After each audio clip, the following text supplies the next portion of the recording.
Everything is subject to change, whether we like it or not. Contemplating the constancy of change, whether from a philosophical perspective or a spiritual, can be a great way of cutting away redundant elements present in your life. This can be in the form of bad habits, or simply in how you think.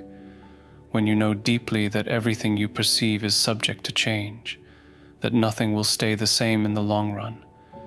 That includes your body, thoughts, feelings, sensations, other people, the world, nature, or the universe at large. You naturally derive a sense of gratitude and humility towards life. When you fight change, you're fighting a battle that cannot be won. By embracing and understanding change, you come into a certain psychological harmony with nature and life. The Stoic philosophers of old understood this very well. They knew that everything they perceived was changing moment to moment, and that is why they emphasized the primacy of living a good life with a balanced mind amidst this constant change. In this video, I've collected a handful of quotes by perhaps the most influential Stoic philosopher of the ancient Roman world, namely Marcus Aurelius. Together we'll dive deeper into his powerful words, thoughts, and the profound lessons which we can learn from them. First, as an introduction, let us briefly go through the life of the emperor.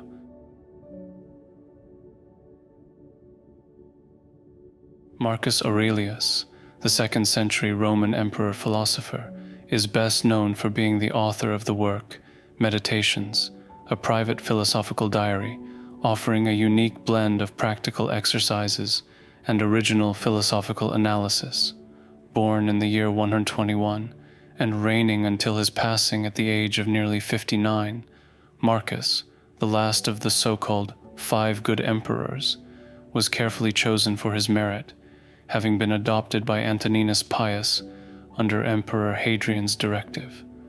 Guided by Stoic philosophy, Marcus faced many challenges during his rule, including wars, rebellions, and a devastating plague that killed millions in the empire, with meditations serving as a Stoic compass in navigating adversity. Marcus's legacy lies not only in stabilizing the Roman Empire, but also in his timeless philosophical wisdom. Meditations is not just a guide for personal resilience, but a reflection on existential questions and the complexities of being human.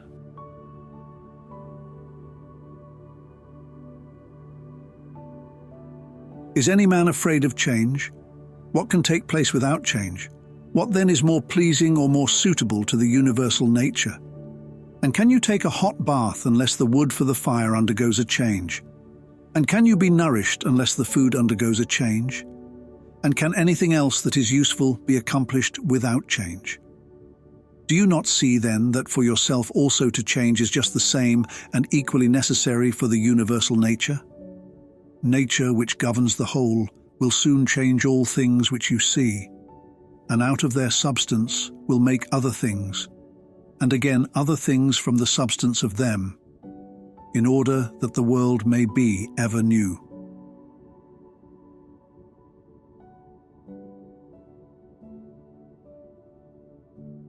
Acquire the contemplative way of seeing how all things change into one another, and constantly attend to it, and exercise yourself about this part of philosophy.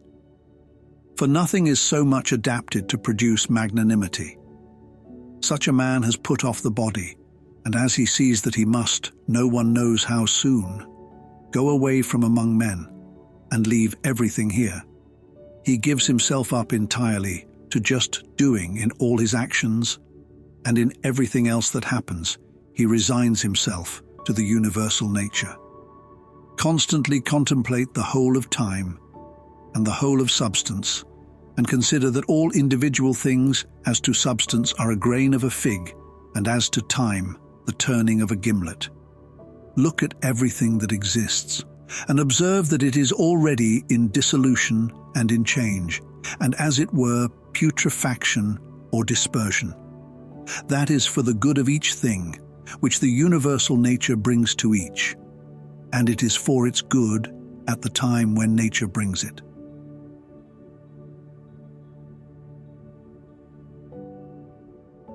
I am composed of the formal and the material, and neither of them will perish into non-existence, as neither of them came into existence out of non-existence. Every part of me then will be reduced by change into some part of the universe, and that again will change into another part of the universe, and so on forever. And by consequence of such a change I too exist, and those who begot me, and so on forever in the other direction. This then remains. Remember to retire into this little territory of thy own.